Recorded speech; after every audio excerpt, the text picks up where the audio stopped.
This is R.K. Shukla, ex-faculty of Aakash and nowadays working with Top Institute of Kota. ठीक है, तो बेटा आज एक खास टॉपिक के बारे में मैं आप लोगों से बात करने वाला हूं। नीट 2022 का एग्जाम बिल्कुल करीब है, 20, 22, 25 दिन कुल मिलाकर एग्जाम को रह गए।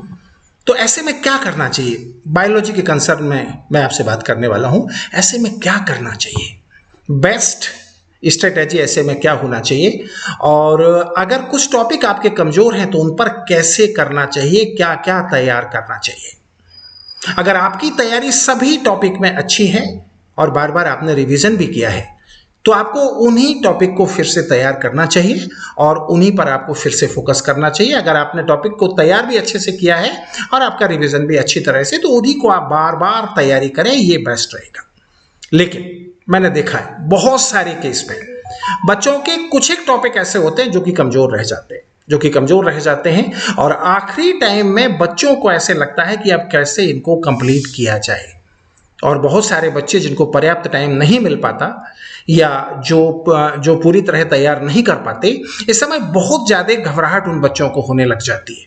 बच्चों को ऐसा होने लग जाता है, ऐसा लगता है कि अब करें तो क्या करें, और क्योंकि सारा टॉपिक तैयार करना ऐसे टाइम में पॉसिबल नहीं है, तो ऐसे में बच्चे करें तो क्या करें, बच्चों को समझ नहीं आता और जिसके चलते ओवरऑल बच्चों का पढ़ाई में मन लगना बंद हो जाता है। वो पढ़ना चाहते हैं लेकिन नहीं पढ़ पाते। ठीक है, तो ऐसे में बेस्ट पॉलिसी क्या है? ऐसे में बेस्ट पॉलिसी यह है कि सारे टॉपिक का जो मोस्ट इंपॉर्टेंट पार्ट है, जो कि बहुत ज्यादा नहीं होता, उसको हम पढ़ें। और अगर थोड़ा सा आपका भाग्य साथ देगा, आपकी किस्मत थोड़ा सा सपोर्ट करेगी, तो हो सकता है कि मोस्ट इंपॉर्टेंट पार्ट में से ही ज्यादातर क्वेश्चन आ जाए।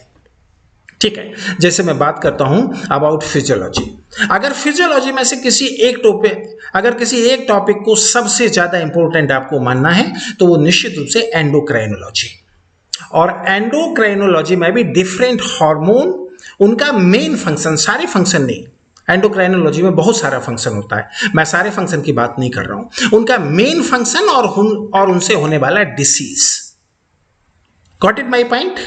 तो ऐसे बहुत सारे छोटे छोटे टॉपिक हैं जो अपने बहुत सारे टॉपिक हैं जिनके टोटल कंटेंट में कुछ ही पार्ट ऐसा होता है जो कि बहुत इंपॉर्टेंट होता है। तो अगर आपकी तैयारी परफेक्ट नहीं है और आपको लगता है कि बहुत अच्छे ढंग से आप नहीं कर पा रहे, तो ऐसे में लास्ट टाइम में जो अलग अलग टॉपिक के खास खास कंटेंट है वो आपको तैयार कर लेने चाहिए।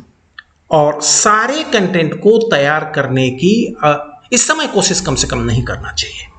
ठीक है, और अगर आपने अच्छे से तैयार भी किया है तो जो मोस्ट इंपॉर्टेंट कंटेंट मैं आपको बताने वाला हूं उनका बार बार रिवीजन आपको करना चाहिए।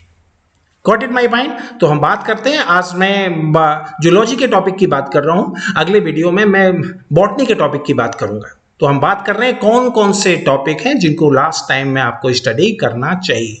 तो टॉपिक वाइज उसका एक लिस्ट है, उसके बारे में हम लोग बात करने जा रहे हैं। अगर ठीक से आप देखेंगे तो अभी भी बहुत कम मेहनत में एक अच्छा परफॉर्मेंस आपका हो सकता है।